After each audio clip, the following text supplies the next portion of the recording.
story you may have missed from the Gateway Pundit. It involves the new 87,000 IRS employees. Let's read.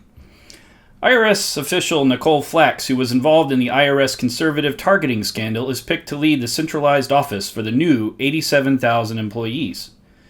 The IRS Conservative Targeting scandal involved hundreds of conservative groups were targeted, at least 5 pro-Israel groups, constitutional groups, groups that criticized the Obama administration, at least 2 pro-life groups, an 83-year-old Nazi concentration camp survivor, a 180-year-old Baptist paper, a Texas voting rights group, a Hollywood conservative group was targeted and harassed, conservative activists and businesses, at least 1 conservative Hispanic group. IRS continued to target groups even after the scandal was exposed. 10% of Tea Party donors were audited by the IRS. And 100% of the 501c4 groups audited by IRS were conservative. In 2014, the Gateway Pundit reported IRS Commissioner John Koshkinen testified before the House Oversight and Government Reform on March 26, 2014. He told Rep. Jason Chaffetz during the hearing that Lois Lerner's emails were archived and it would take a long time to retrieve them. Following his testimony, the IRS told Congress Lois Lerner's emails were lost in a computer crash.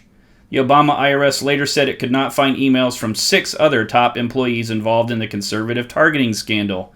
National Review reported, it's not just Lois Lerner's emails. The Internal Revenue Service says it can't produce emails from 6 more employees involved in the targeting of conservative groups, according to 2 Republicans investigating the scandal. The IRS recently informed Ways and Means Chairman Dave Camp and Subcommittee Chairman Charles Boustany that computer crashes resulted in additional lost emails, including from Nicole Flax, the chief of staff of former IRS Commissioner Stephen Miller, who was fired in the wake of the targeting scandal. So she basically worked for the IRS commissioner who was fired during that. She was his right-hand man, so to speak. The revelation about Lerner's emails rekindled the targeting scandal, and today's news has further inflamed Republicans. Camp and Boustany are now demanding a special prosecutor to investigate every angle of the events that led to Lois Lerner's revelation in May 2013 that the agency had used inappropriate criteria to review the applications for tax exemption. The lawmakers expressed particular outrage that the agency has known since February that it would not be able to produce the emails requested by the committee, yet did not apprise the committee of that fact. And they charged in a statement that the IRS is attempting to cover up the fact that it conveniently lost key documents in the investigation. Nicole Flax was chief of staff to former IRS Commissioner Stephen Miller, who was fired in the wake of the targeting scandal. The IRS lost Nicole's emails. This week, the Biden regime appointed Nicole Flax to lead the IRS centralized office for the 87,000 new agents. Nicole is the perfect pick for the government to target and destroy any conservative voter in America. And there's some tweets here. Gabe Hoffman. Did you know Nicole Flax was just named the IRS lead central office for new 87,000 agents? Previously chief of staff for the IRS chief. Her hard drive crashed during the 2014 investigation of IRS targeting conservative groups. No backup existed. Emails lost. That's strange for a government employee, I would think. Especially in this day and age where, they have multiple backups and copies and stuff like that of basically a lot of employees everywhere being spied on by their bosses. July 18th, 2014, 6 other IRS computer hard drive crashes in exactly the same time frame. Each of these 6 other employees played a role in targeting Tea Party groups. One of the missing computer hard drives belonged to Nicole Flax, chief of staff. That's quite the coincidence. And of course, the Republicans will do nothing once again as the government continues to target, harass, and destroy their supporters. I completely agree. This is another case of we need to have an investigation as soon as January comes.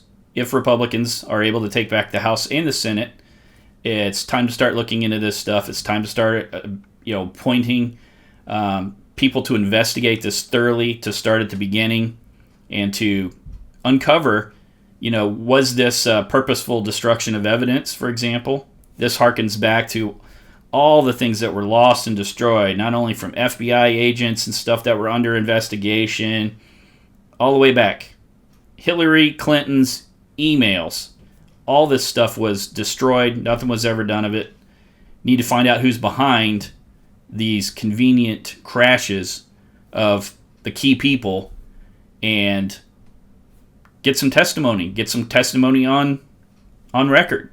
Are they going to lie to Congress if you pull them up there and say what happened? Is there any way to prove this? Is there any way to go back and show? Is there going to be any kind of leaker going to come forward? Regardless, it seems like a really good pick. You know, if they investigated 10% for audits, and what's the rate nationally for, audits? It's super small right now, but when they have 87,000 new people in there, wonder what that's going to do. And if they go back to targeting conservatives again, nothing was really done about that. So, what do you think? Leave a comment below. Please like and subscribe my videos. Keep in mind I do have, some shirts that I also have on glasshalfwrong.com. I appreciate you stopping by. Thank you.